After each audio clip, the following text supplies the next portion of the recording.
a computer. And turning to Article 10, participation of the people must be done in a transparent manner. Transparency is one of the major values and principles of governance that bind all state organs, state officers, public officers, and persons whenever any of them makes or implements public policy decisions. Although more than 1 million registered voters signed in support of the amendment bill, it was not demonstrated that the exercise was conducted transparently. Transparency in this case required that before collection of the signatures is done, proper civic education is conducted where, among others, each of the 74 proposed amendments would be well explained to the people so that they understand and appreciate the ramifications of each of them. Some of the proposed amendments are rather superfluous, and strictly speaking, they ought not to have been proposed as constitutional amendments by the promoters.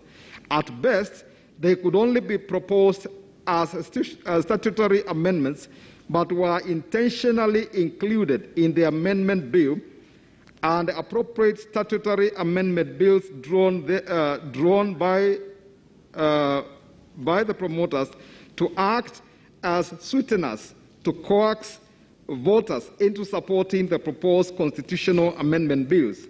An example is Clause 3, which proposes to create a new Article 11A on economy and shared prosperity, and the same reads as follows: that this Constitution recognizes the need for an economic system that provides equitable opportunities for all the people of Kenya to benefit from the economic growth in a comprehensive, fair, and sustainable manner. I will not read the rest.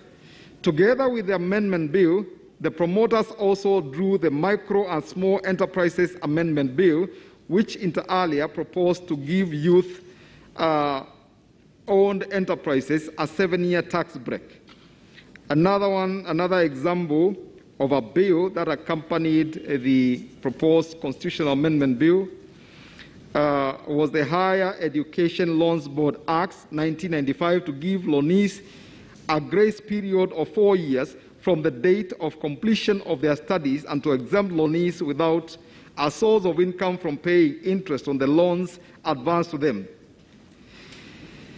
I say this about the amendment, the proposed amendment, and those bills. These are definitely very good and appealing proposals, but anchoring them on the Constitution of Kenya Amendment Bill 2020, that also proposed very far-reaching alterations on the basic structure of our Constitution, was a clear bait to entice the populace, and particularly the young registered voters who are the majority, to support the amendment bill without proper civic education on all the contents of the entire bill. Another issue was raised by the Third Way Alliance, the 19th respondent, who questioned the speed at which some county assemblies passed the amendment bill without any public participation. The County Assembly of Tana River is a classic example. In Abesemi Buere versus the County Assembly of Tana River, Nyakundi J established that the County Assembly of Tana River considered and approved the amendment bill on 23rd of February 2021, whereas it had published in the local newspapers and social media that there would be public hearings and a presentation of memoranda on the bill on 25th of February 2021. The learned judge declared that the resolution to pass the bill was tainted with procedural illegality and was therefore fatally defective and unconstitutional. It is also on record that members of county assemblies, MCAs, demanded and were given car grants of 2 million Kenya shillings each shortly before an overwhelming majority of county assemblies passed the amendment bill, paving way for it to be placed before Parliament under Article 257(7). Whereas it is desirable that MCAs be facilitated in their performance of their legislative work in our county governments, and therefore the car grants may have been lawful, its timing was said to have been deliberately intended to influence them to pass the amendment bill.